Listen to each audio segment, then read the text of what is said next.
اجتماع میں نیکی سمجھ کر کے جانا چاہیے یا نہیں؟ اجتماع مطلب یعنی تبلیغی جماعتوں کا اجتماع جو اچھا یہ اجتماع یا تبلیغی والا تبلیغی جماعت میں عدوا سیئاتکم، گناہ اپنے شمار کرتے جاؤ ہر قدم کے نیچے، جتنے ذرے آئیں گے اس میں سب میں گناہ ملے گا کوئی ہے۔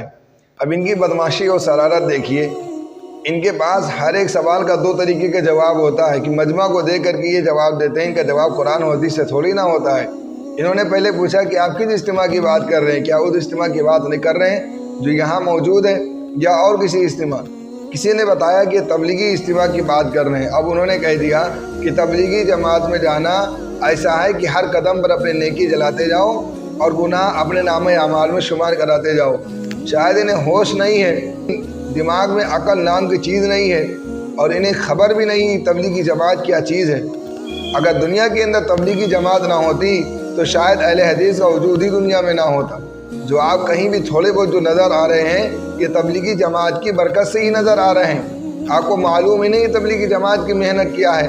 آپ گاؤں اور دیہات میں نکل کر کے دیکھیں اور جائیں دیکھیں، 50 سال 60 سال کی عمر ہو گئی ہے، جنہیں یہ بھی نہیں معلوم کہ آپ کے نبی کے آخری نبی کا نام کیا ہے، ان کے نام کا لاوا کلمہ معلوم نہیں ہے۔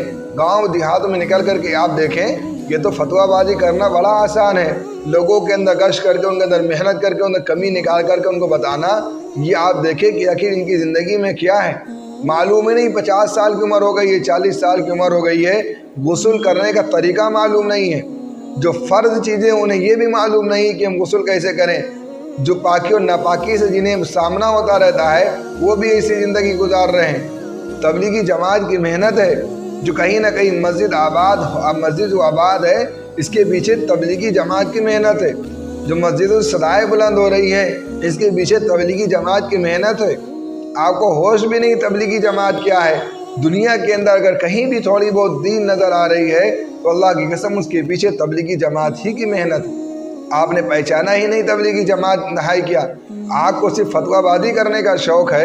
اور پھر میں نے یہ کہا کہ اگر دنیا کے اندر تبلیغی جماعت نہ ہوتی تو اہل حدیث کا وجود ہی دنیا میں نہ ہوتا۔ ہم نے اپنی آنکھوں سے دیکھا ہے تبلیغی جماعت والے محنت کرتے ہیں شرابی کے اوپر، جوالی کے اوپر، زانی کے اوپر محنت کرتے ہیں، ان کے اڈے سے اٹھا کر کو مسجد میں لاتے ہیں۔ اب اللہ کا خوف، رسول اللہ صلی اللہ علیہ وسلم کی محبت ان کے دل کے اندر بٹھاتے ہیں، جنت کا شوق، جہنم کا خوف ان کے دل کے اندر بٹھاتے ہیں۔ جب ان کے دل کے اندر اللہ کا ڈر پیدا ہو جاتا ہے، رسول اللہ کی محبت ان کے دل کے اندر گھر کر جاتی ہے، اب بخاری لے آتے ان کے سامنے، تمہاری نماز نبی کی نماز کے خلاف ہے، تمہارا طریقہ نبی کے طریقے کے خلاف ہے۔ اب یہ بیچارے بھولے والے مسلمان تمہارے بہکاوے میں آ جاتے ہیں، اب یہ اہل حدیث کنورٹ ہو جاتے ہیں۔ اگر دنیا کے اندر تبلیغی جماعت نہ ہوتی تو اہل حدیث کا وجود ہی دنیا کے اندر نہ ہوتا۔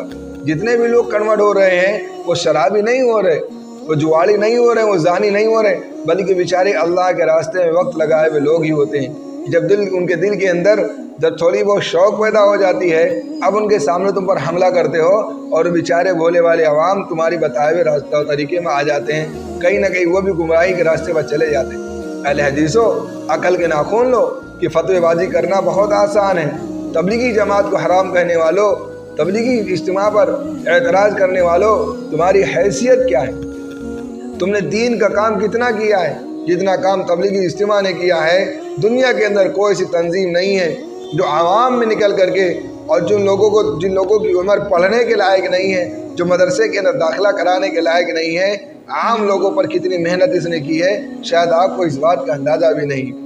اب دیہاتوں میں نکلے مسلمانوں کا حال دیکھیں۔